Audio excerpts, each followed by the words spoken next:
ఈరోజు మరొక 2 బస్సుల్ని, కొత్త బస్సుల్ని ఆర్టీసీలో ప్రజల సౌకర్యార్థం అందుబాటులోకి తెచ్చాం.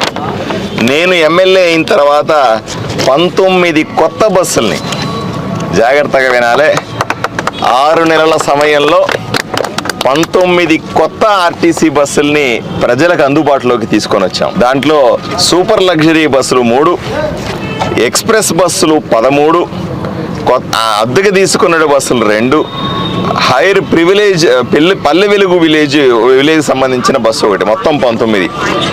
దీంట్లో 2 హైదరాబాద్కి, 1 చెన్నైకి, 4 బెంగళూరుకి, 3 అనంతపూర్కి, 5 శ్రీశైలంకి, 1 కర్నూలుకి, 1 పల్లె వెలుగు బస్సుని పత్తికొండకి. ఈ విధంగా ప్రజలని సుఖవంతమైనటువంటి, సురక్షితమైనటువంటి ప్రయాణం కోసం చాలాసార్లు మనం చూస్తూ ఉంటాం. ప్రయాణికులు తొందరలో ఎక్కడో చోట ఏదో ఒకటి దొరికితే ఎక్కేద్దామని మెయిన్ రోడ్ల మీద నిలబడుకొని ఉంటారు. దొరికితే జీప్ ఎక్కేస్తారు, లారీ ఎక్కేస్తారు, ఇంకా ఆటోలు ఎక్కేస్తారు, రకరకాలు ఎక్కుతారు. బట్ వీటిలన్నిటిలో కూడా డ్రైవర్ ఎటువంటి వాడు చూస్తారా? వాడికి అనుభవం ఉందా లేదా, లైసెన్స్ ఉందా లేదా చూసి ఎక్కుతారా? ఏదో మనకు అర్జెంటుగా పని అయిపోవాలి, తొందరగా ఇంటికి వెళ్ళిపోవాలి, తొందరగా పని మీద వెళ్ళాలని ఆలోచన చేస్తారు. ఒక్కసారి ఆర్టీసీ వైపున చూడండి, బ్రహ్మాండమైన అనుభవం ఉన్నటువంటి డ్రైవర్లు, కండిషన్లో ఉన్నటువంటి వెహికల్. ఏ రోజు మనం అరుదుగా చూస్తాం కండిషన్లో లేకుండా ఎక్కడో దేని మీద ఎక్కించేసినటువంటి ఆర్టీసీ బస్సును తక్కువగా చూస్తాం. పూర్తి కండిషన్ ఉంటేనే బయటికి తీస్తాం. ఇప్పుడు ప్రారంభిస్తున్నటువంటి ఆదోనిలో కొత్త బస్సులు, 19 కొత్త బస్సులు, అన్నింటినీ చూడండి, బ్రాండ్ న్యూ, ప్రైవేటు బస్సులతో పోటీ పడే విధంగా కొత్త ఆర్టీసీ బస్సులను తెచ్చాం. లోపల స్టీల్ ప్యానలింగ్ అయితేనేమి, బ్రహ్మాండమైన కుషన్ సీట్లు అయితేనేమి, రిలాక్సింగ్ సీట్లు అయితేనేమి, హెడ్ రెస్ట్ అయితేనేమి, హాయిగా కొన్ని నాన్ స్టాప్ కర్నూలుకు ఉన్నాయి, కొన్ని 3 స్టాపులు కర్నూలుకు ఉన్నాయి.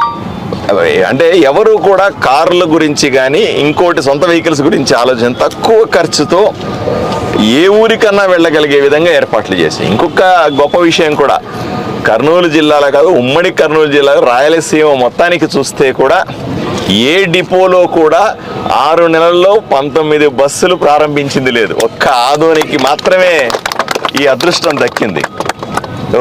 ప్రజల సౌకర్యం కోసం కృషి చేస్తూ ఉన్నాం. ప్రజల్ని క్షేమంగా ఇళ్లకు చేర్చడానికి, క్షేమంగా ప్రయాణం చూసుకోవడానికి మంచి ఏర్పాట్లు చేస్తా ఉన్నాం. దయచేసి వీటిలన్నింటినీ కూడా అనుభవించి ఆనందపడి మమ్మల్ని ఆశీర్వదించాల్సిందిగా కోరుతా ఉన్నాం. తొందరగా బస్సులు తీసుకొచ్చి రావడంలో నా కృషిని మాత్రమే నేను క్లెయిమ్ చేసుకుంటున్నాను తప్ప, ఈ బస్సులని నేను ఇంటింటి పెట్టినానని కానీ, నేను ఇప్పుడు పోయి షోరూమ్కి వెళ్ళి పట్టుకొస్తున్నానని కానీ నేనేం చెప్పాలా. ప్రభుత్వం దగ్గర ఈ ఇండెంట్ ఉంది ఆల్రెడీ. నేను ఎక్కువ రిక్వెస్ట్ పెట్టుకుంటాను. నాకు తెలిసిందంతా కూడా ఈ ప్రభుత్వం ఆ ప్రభుత్వం ఉన్నది కాదు, ప్రభుత్వం దగ్గర, ఆఫీసర్ల దగ్గర ఉన్నాడు. ఆదోనికి ఏది ఎక్కువ ఉంటే మాకు ఇచ్చేయండి అని అడుక్కోవడమే తెలుసు నాకు.